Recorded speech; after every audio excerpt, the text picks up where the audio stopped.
कक्षा बीए द्वितीय वर्ष, विषय हिंदी साहित्य, प्रथम प्रश्न पत्र, प्रकरण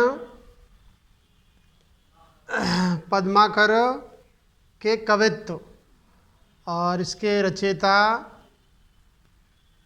पद्माकरे, जो कि रीतिबद्ध काव्य धारा के प्रमुख अंतिम युग के कवि हैं या उत्तरार्ध के कवि हैं।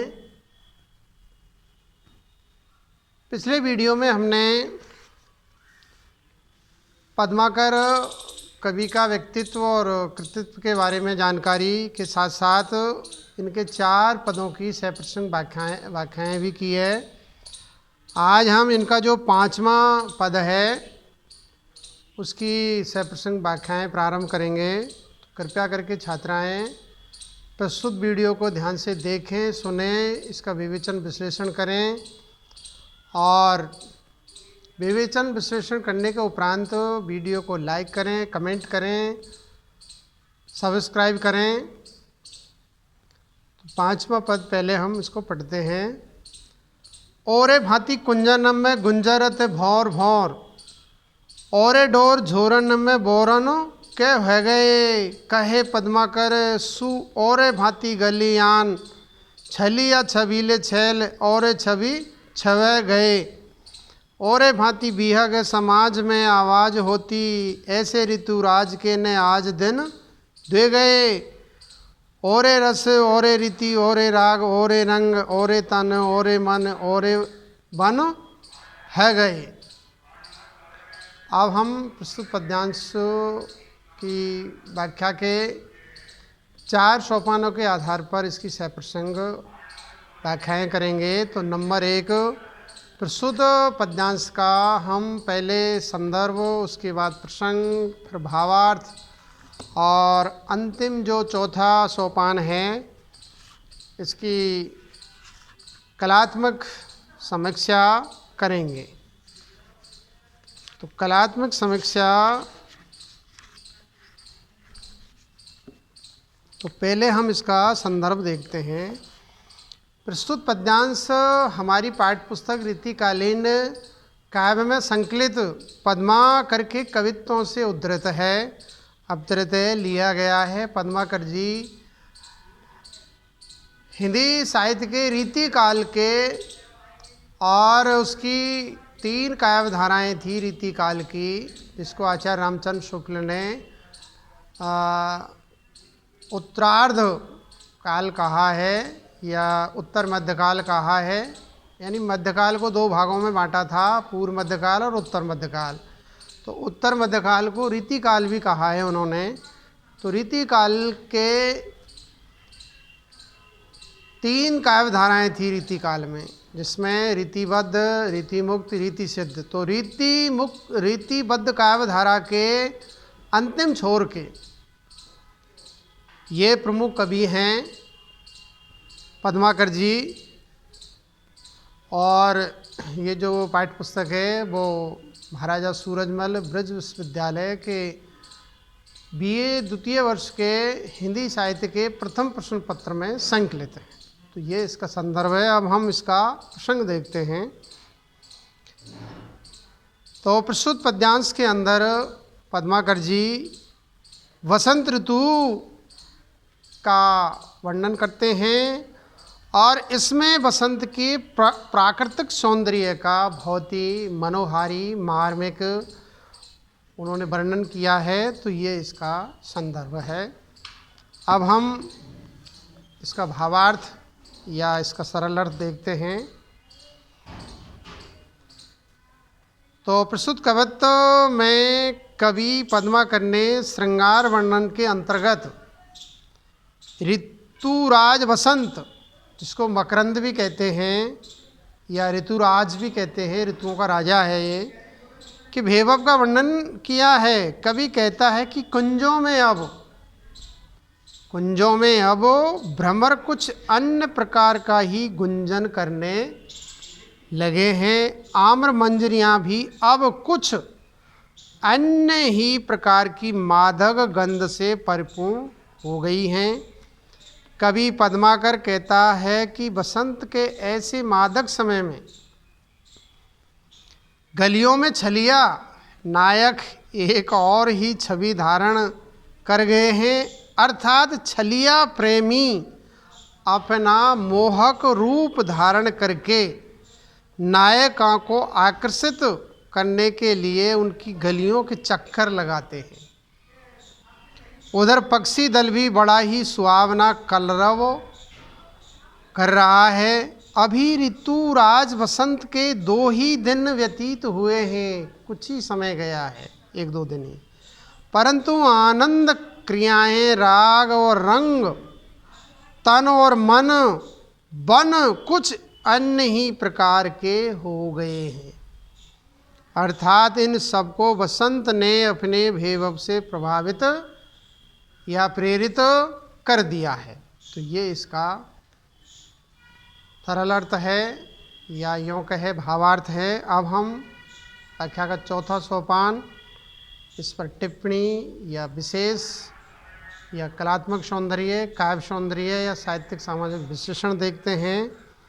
तो प्रस्तुत पद्यांश में ऋतुराज वसंत के साथ रसराज श्रृंगार का बहुत ही मनोहारी चित्रण प्रस्तुत पद्यांश के अंदर कवि पद्माकर ने किया है। और साथ में अन्य रीतिवादी कवि आचार्यों ने भी वसंत का वर्णन किया है, लेकिन पद्माकर ने बहुत ही सुंदर वर्णन किया है। वसंत के आगमन से सारी प्रकृति पर मादक असर होने लगा, तो छलिया नायक अर्थात नव यौवन में मस्त रहने वाला युवा वर्ग भी आनंद उल्लास से भर गया। कवि ने इस विशेषता का सुंदर उल्लेख प्रस्तुत पद्यांश में किया है। और प्रस्तुत पद्यांश में अनुप्रास, यमक, परिकर आदि अलंकारों का प्रयोग चमत्कारपूर्ण किया है। श्रृंगार रस और कवित्व छंद है। और प्रस्तुत पद्यांश की भाषा शैली सहज, सरल, सुबोध और कवि के भावों को व्यक्त करने में पूर्ण रूप से सशक्त और समर्थ है। अब अगला छठा पद्यांश को पढ़ते हैं। गुलगुली गिल में गलीचा है, गुनीजन है, चांदनी है, चिके हैं, चिरागन की माला है, कहे पद्माकर तो गजक गजा है सजी, सेज है सुराई है, सुरा है और प्याला है, शिशिर के पाला के न व्यापत कसाला तेने, जिनके अधीन एवे उदित मशाला है, तान तो कुताला है, विनोद के रसाला है, सुवाला है, दुसाला है, विशाला चित्र साला है। तो अब हम व्याख्या के 4 सोपानों के आधार पर प्रस्तुत पद्यांश की सप्रश्न व्याख्याएं करेंगे।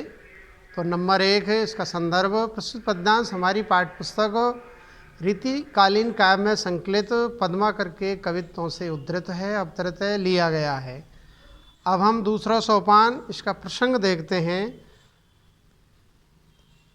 इसमें या प्रस्तुत पद्यांश में भेवम संपन्न लोगों पर शिशिर ऋतु का कोई प्रभाव न होने का वर्णन किया गया है कि जो संपन्न और वैभव से विलासता से पूर्ण जो लोग होते हैं उन पर शिशिर ऋतु का किसी तरह का कोई प्रभाव नहीं पड़ता है, क्योंकि उनके पास सारे संसाधन उपलब्ध होते हैं। इस कारण से उनकी सेहत पर शिशिर यानी बहुत भयंकर शीत ऋतु है, भयंकर जिसमें सर्दी पड़ती है, जाड़ा पड़ता है, उसका उनकी सेहत पर किसी तरह का कोई प्रभाव नहीं पड़ता है। उसका बहुत ही अच्छा चित्रण इसमें कवि पद्माकर ने किया है। अब हम तीसरा सोपान, इसका भावार्थ देखते हैं। प्रस्तुत पद्यांश में कवि वर्णन करता है कि जिनके घरों में बहुत मुलायम ऊनी कालीन रजाई की तरह ओढ़ने के मोटे धन्ने, गलीचे फर्श की विछायत, गुणीजनों का साथ है, चांदनी फैली हुई है, चिकें लटक रही है और दीपकों की पंक्तियां शव और प्रकाश फैला रही है। पद्माकर कवि कहते हैं कि इसी प्रकार जिनके घरों में स्वादिष्ट गजक और बढ़िया भोजन है, सुंदर शैया है, सुराई है और उनमें शराब भरी हुई है और साथ में शराब पीने के प्याले भी हैं। उन्हें शीत ऋतु के पाला सर्दी आदि का कष्ट नहीं व्यापता है या नहीं सताता है। अर्थात ससुर के कष्टों से ऐसे लोग मुक्त रहते हैं जिन लोगों के पास या जिनके घरों में इतनी अच्छी प्रभावशाली सामग्री है, ये सारी सुविधा उपलब्ध है। संगीत की तान तोको और ताल भी है, तो मनोविनोद में स्वयं रसक भी है, अथवा रसिकों से घिरे रहते हैं, सुंदर युवतियाँ भी जिनके पास है, यानी सुरा और सुंदरी दोनों उनके पास उपलब्ध है।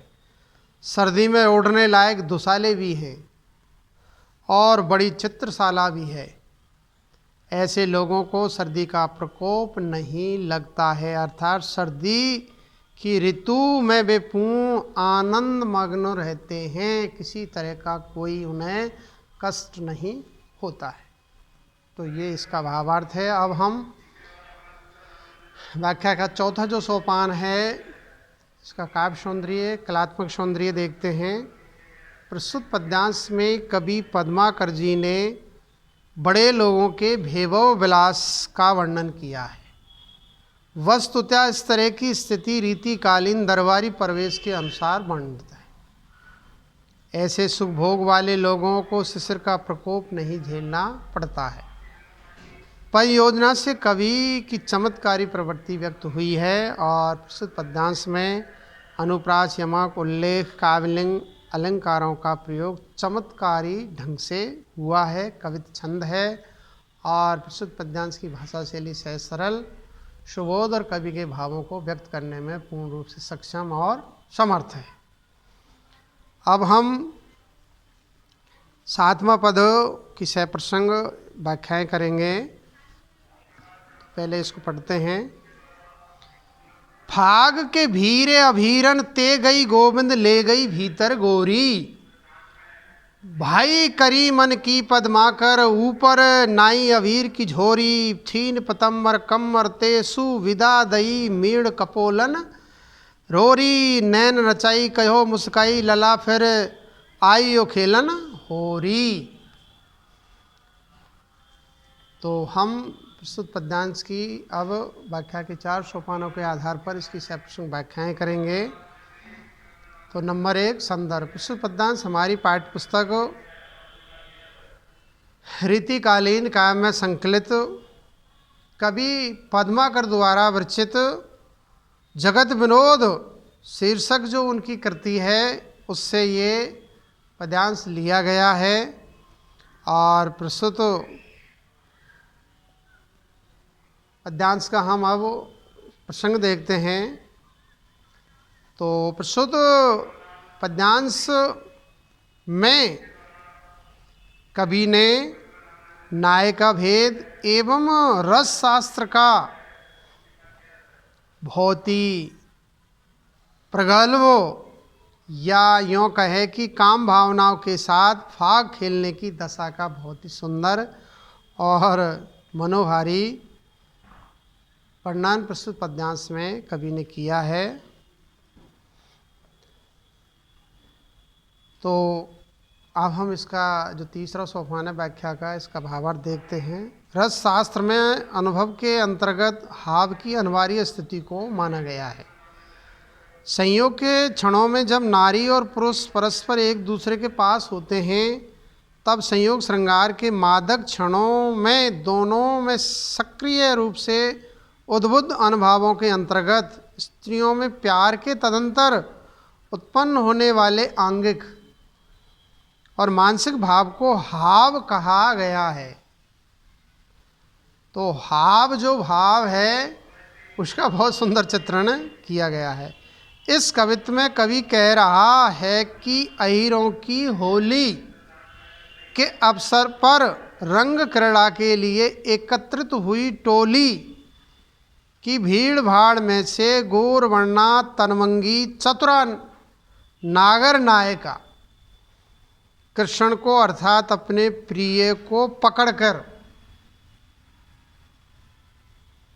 अर्थात खींचती हुई अपने खास कमरे में ले जाती है।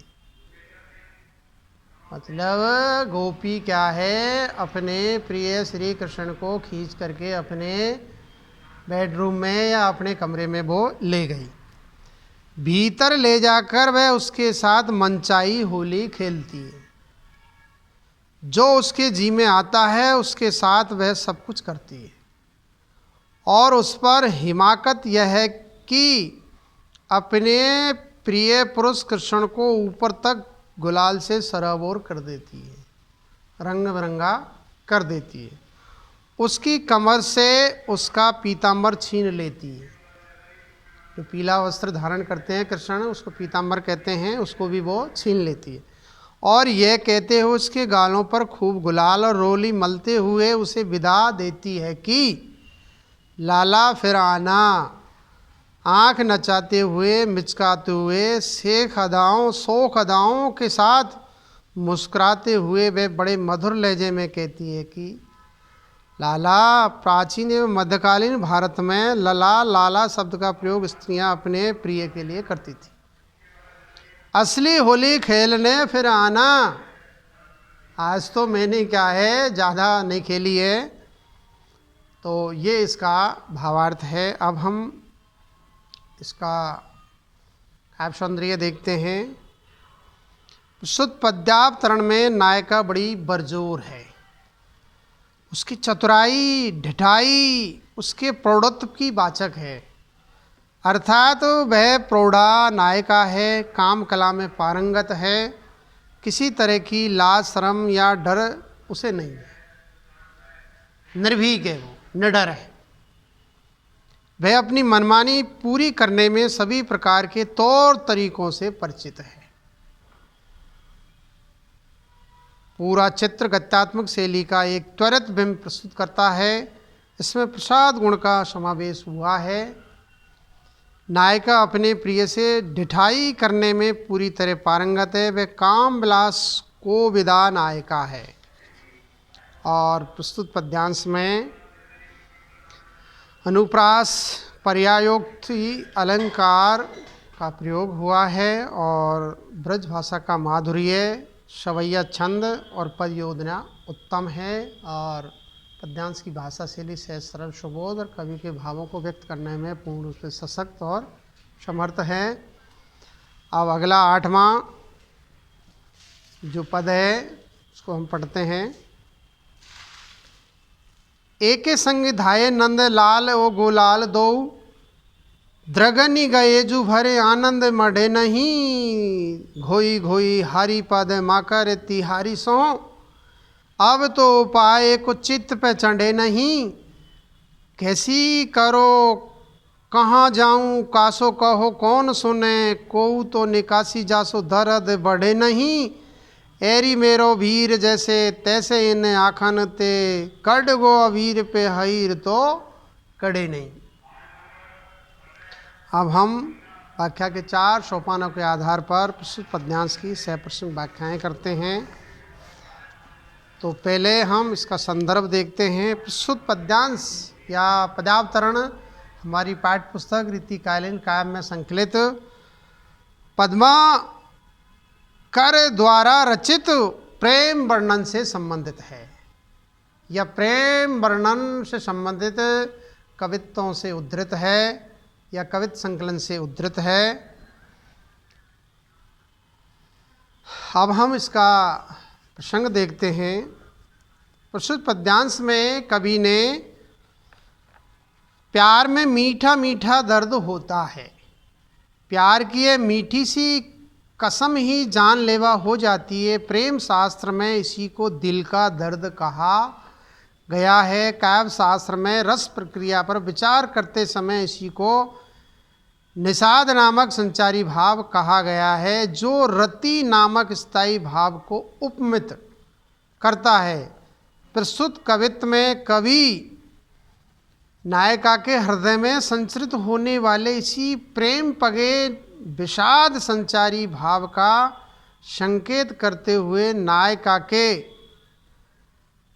या संकेत करते हुए कहता है कि गोरी होली खेलने के लिए उन्मत्त होकर उद्यत हो जाती है, तैयार हो जाती है।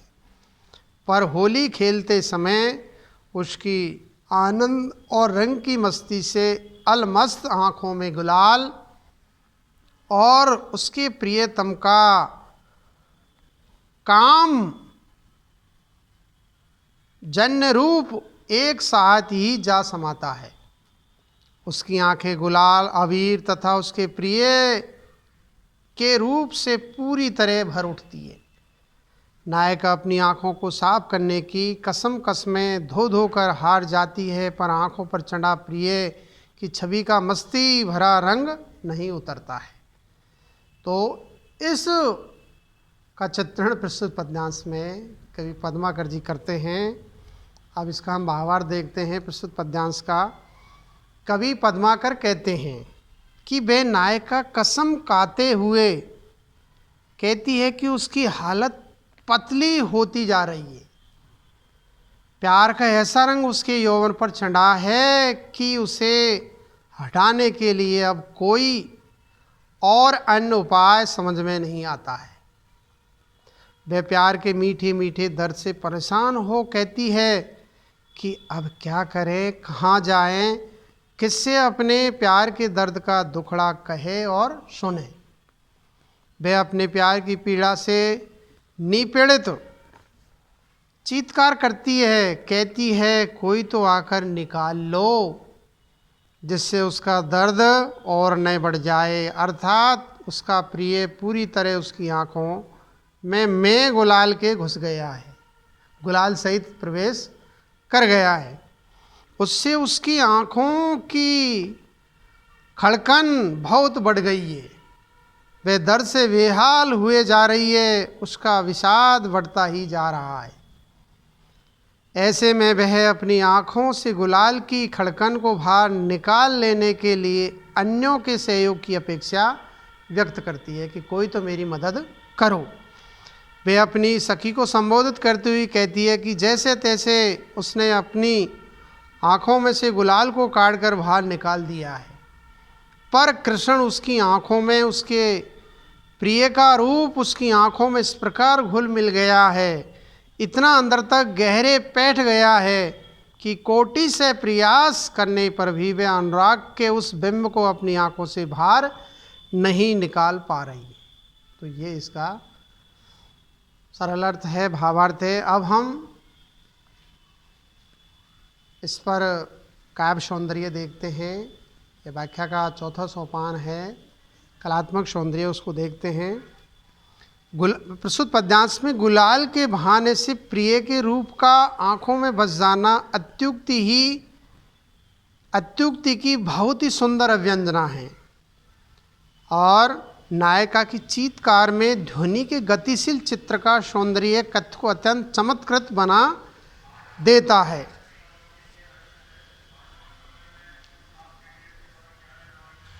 और प्रस्तुत पद्यांश में गुलाल तो बाहरी उपाय करने से नेत्रों से निकाला जा सकता है या निकल जाता है, परंतु नेत्रों में जा वसी मोहिनी छवि नहीं निकलती है। यही गोपी की व्यवस्था और प्रेम वेदना है। प्रस्तुत पद्यांश में अनुप्रास, काव्यलिंगी, सहोक्ति आदि अलंकार, मनहरण, कवित्व, छंद का प्रयोग हुआ है और पद्यांश की भाषा शैली सहज, सरल, सुबोध और कवि के भावों को व्यक्त करने में पूर्ण रूप से सशक्त और समर्थ है। अब हम नमा पद पढ़ते हैं।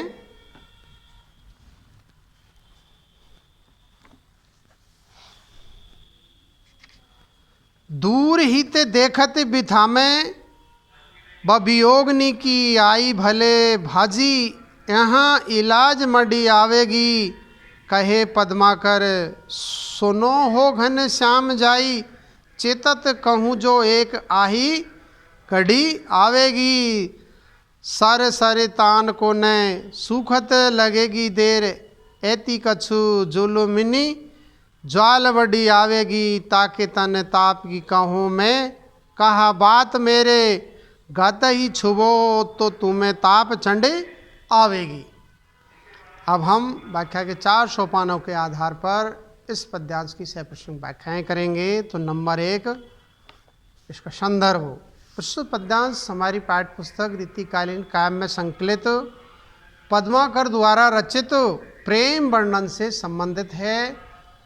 तो ये इसका संदर्भ। अब हम प्रसंग देखते हैं। प्रस्तुत पद्यांश में किसी वियोगनी नायिका का विरह ताप इतना बढ़ा हुआ वर्णित है कि उससे नदी तालाब भी सूख सकते हैं। इसमें कवि ने विरह संताप का चमत्कारी वर्णन किया गया है। अब हम इसका भावार्थ देखते हैं। प्रस्तुत पद्यांश में कवि वर्णन करता है कि कोई सखी या दूती कहती है कि उस वियोगनी नायिका की विरहवता को दूर से ही देखकर मैं भागकर यहाँ आई हूँ। ये मैंने उचित ही किया है, क्योंकि यहाँ पर आने से उसका कोई कारगर इलाज सूझ जाएगा। कवि पद्माकर कहते हैं कि वह सखी कहती है कि श्री कृष्ण जिसे एक बार देख लेते हैं, एक बार श्री कृष्ण जिस पर दृष्टि डाल देते हैं, उसकी ऐसी ही दशा होती है। मैं सोच विचार कर कहती हूँ कि इससे वियोग पिता की एक आही हृदय से बाहर निकल सकेगी। आस यह है कि श्री कृष्ण को लेकर प्रेमासक्त एवं विरह व्यथा से ग्रस्त उस गोपी या नायिका का कुछ उपचार हो सकता है, परंतु पूरा उपचार संभव नहीं है। वह वियोगनी विरहाग्नि से इतनी तप रही है कि उसकी ज्वाला से तालाब नदियों के सूखने में देर नहीं लगेगी, फिर भी उसकी विरह ज्वाला शांत नहीं हो सकेगी। उस वियोगनी के शरीर के विरह ताप की अधिकता का बखान कहाँ तक करें। अर्थात उसका शरीर विरह ताप से इतना अधिक तपा हुआ है कि उसका यदि स्पर्श करो तो तुम्हें उसका ताप चढ़ जाएगा और तुम्हारा शरीर भी संतप्त हो जाएगा। तो ये इसका भावार्थ है। अब हम इसका काव्य सौंदर्य देखते हैं। कहे प्रस्तुत पद्यांश में कहे पद्माकर सुनो हो घनश्याम पंक्ति की वाक्य योजना कुछ अटपटी है। सखी का कथन है कि श्री कृष्ण से प्रेम करना, आसक्ति रखना सदा कष्टदायी रहता है। मैं ठीक से याद करके कहती हूँ कि इस विषय में मैंने यही सुना है कि घनश्याम से प्रेम लगन रखने वाली की विरह व्यथा बढ़ती ही जाती है तथा उसका हृदय आहा से व्यतीत रहता है। सखी का कथन संदेशात्मक है, विरह अग्नि का वर्णन ऊहात्मक रूप में हुआ है और प्रस्तुत पद्यांश में अनुप्रास, अतिशयोक्ति, पर्यायोक्ति अलंकारों का सुंदर प्रयोग हुआ है। कवित्व छंद की पदमैत्री उत्तम रूप में वर्णित हुई है। और अगला 10वां पद है। पहले पढ़ते हैं।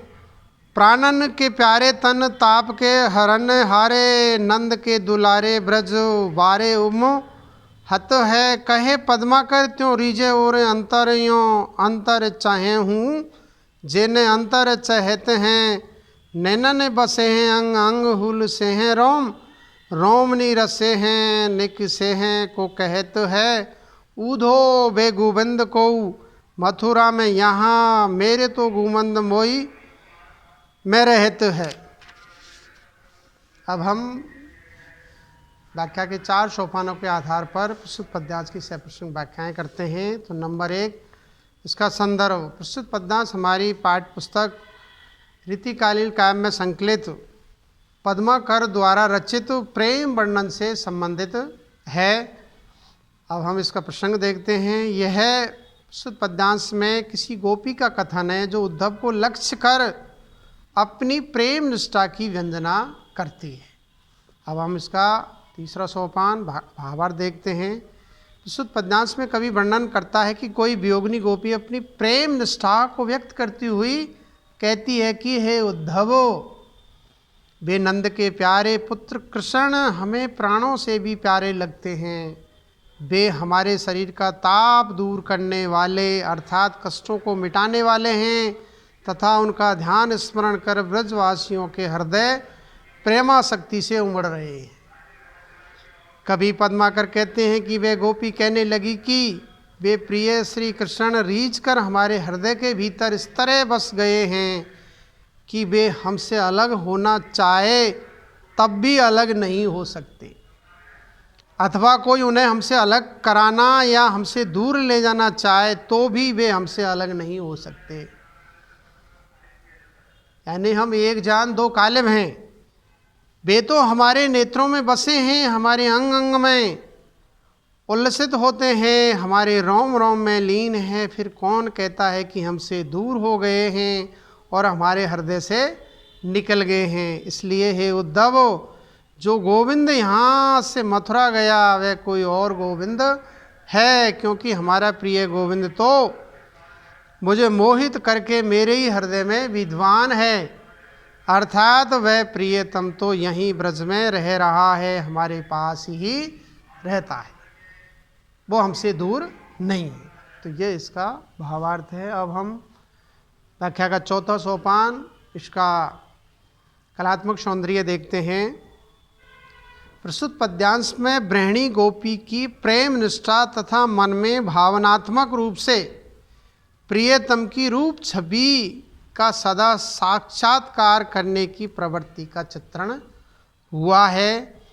प्रेमी हृदय की अनुभूतियों की मार्मिक व्यंजना प्रस्तुत पद्यांश में हुई है और प्रस्तुत पद्यांश में अनुप्रास, यमक, पुनरुक्ति, प्रकाश, परिकर, कैवलिंग अलंकार प्रयुक्त हुए हैं और कवित छंद है और प्रस्तुत पद्यांश की भाषा शैली से सरल सुबोध कवि के भावों को व्यक्त करने में पूर्ण रूप से सशक्त और समर्थ है।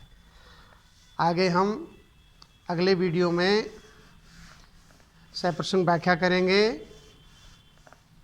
आज इतना ही। धन्यवाद। नमस्कार।